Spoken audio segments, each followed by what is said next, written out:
Wanna know why Frost makes for such a good sniper? He's a cold-hearted killer with ice in his veins, a chilling presence, and he never hesitates to bring an avalanche of pain. Also, he doesn't show up on thermal scopes. Welcome to another episode of Off the Meta, where I'm going to make yet another off-meta build for Warframe. Today's build is brought to you in honor of one of the world's best snipers, Simo Hayha.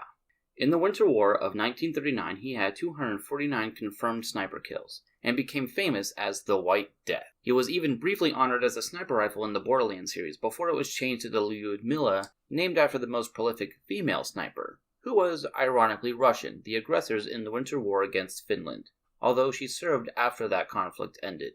All that aside, let's get into the build. First, let's start with Frost, and go from there, beginning with the build.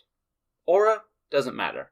I've got Rejuvenation in right now, but hey, you could easily put in Deadeye for sniper damage if you really wanted. I have an Aura form at this slot.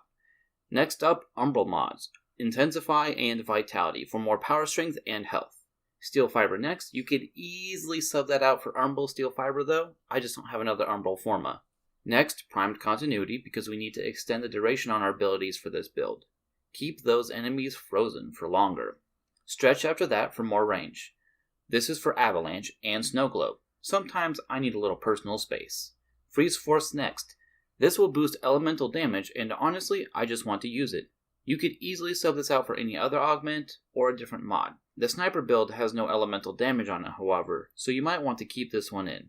Alright, all that aside, next I'm going to make a risky decision. Instead of Flow or Primed Flow, I'm going to use Streamline. Why?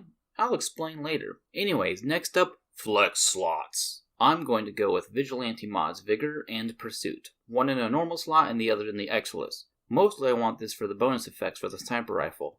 Obviously these could be swapped out for, Adaptation and Power Drift for a little oomph and oomph. Alright, after that, Arcanes, Momentum and Acceleration. Obviously these are going to be for our sniper. Speaking of which, what sniper will I be throwing in this build? The Volkar Wraith is the gun I'll be using here. Why? Because I want to do a somewhat unique build. So, let's begin. Again. Serration is first off because Serration is required. Split Chamber is next. Multi-Shot is nice. Point Strike and Vital Sense for crit stat boosts. Now for the special mods. Meticulous Aim is the first of our special mods for boosted headshot damage. At the loss of body damage. Hopefully not a big deal. Lasting Purity is next. It boosts damage while zoomed in, or something like that. I'm not exactly sure how this mod works. But hey, the Purity Explosion is always nice.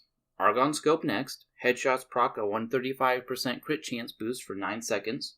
Sharpshooter is next. Since I'm already going to be looking for headshots anyways, I might as well make them work for me a little more. And have them give me energy. 15 energy per headshot, in fact. This combined with Streamline will allow us to cast our abilities between shots. Vigilante Supplies is the last piece of the puzzle.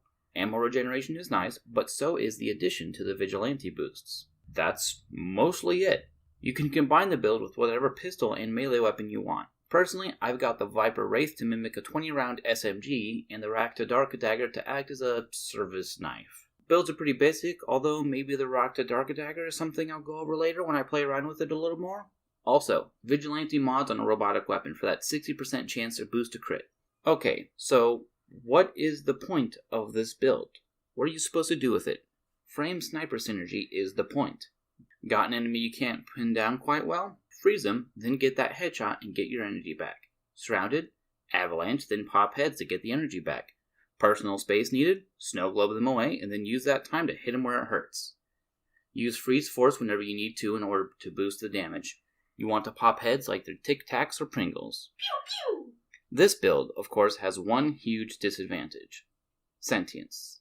Their heads are either non-existent or really tiny. I'm not entirely sure which. Either way, you're better off bringing something else. Or maybe a similar build to this one, but use a Rubico instead. Coming up with this build was kinda slow. Volkar kind of came first. It has 2 augments, and I wanted to use them both to synergize with each other. Aiming for heads also synergizes with Sharpshooter and Argon Scope, so I just threw those in, cause why not? Who to use the weapon with, though? I chose Frost. Look, Harrow is an easy choice, obviously, but this is off the meta. I'm not about easy choices. I'm about having fun with weird shit and using an augment to show up the lack of elemental damage on the weapon. Frost is a strange choice, but he's definitely a fun one that I enjoy. Using Avalanche to stop a bunch of targets and then popping their heads is a great feeling, especially because you get your energy back pretty quickly. I like this idea, even if it is a little more difficult and it's not going to win any competitions. But it'll be more fun and engaging. There's no way I wouldn't make a video about it. That's all for the video, folks, but hey, why don't you get your sniper out, make a bubble sniper nest, freeze your enemies, shoot one in the face, cause an avalanche, shoot even more skulls, reposition, use your SMG to clear a pathway, then continue to ventilate those skulls.